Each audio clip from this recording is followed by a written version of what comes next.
It's me. No, it's not. Not me. No. It's a character that will all be sad to see go, but it's probably not an older character that you think is going to go.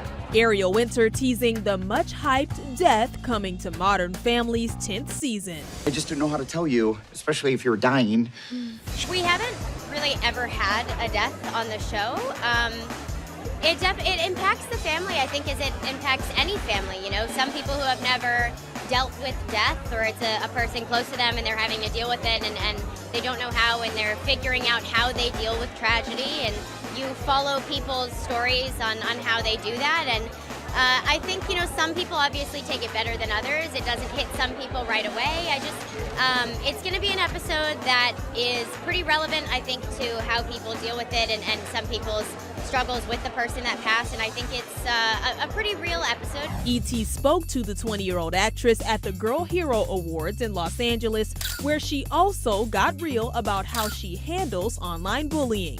It's a hard journey to moving forward and not saying anything, and, you know, and taking the high road, and knowing that regardless of everything they say, it's untrue. You know, people don't know you, and they only know what they see on the internet, which is a very small version of everybody. And for a while I was doing fantastic. I wouldn't respond to negative comments, and then of course you fall off the wagon because you get upset. And of course in the current climate, the things people say, and you share your opinion, and then it's, you know, everybody takes it in a certain way, and then they bash you for it, and then you feel like crap, and then you're like, well, don't do that. And then you're like, wait, why am I responding to this? You know, hate responds to hate, responds to hate, responds to hate. If someone says you hate and you respond back to hate, you're just gonna get more hate because it fuels them. That's the answer that they're getting. So it's one of those things that it's a hard thing to learn, that like it doesn't matter what other people say. You know, they're not in front of you. They're not you know, the people who support you and they love you and they love your work and they love the things you stand up for. Those are the people who, you know, you really need to focus on. And the other people, they have no idea. They must be going through something else in their lives that's making them say these terrible comments to people. Where do you get that strength from?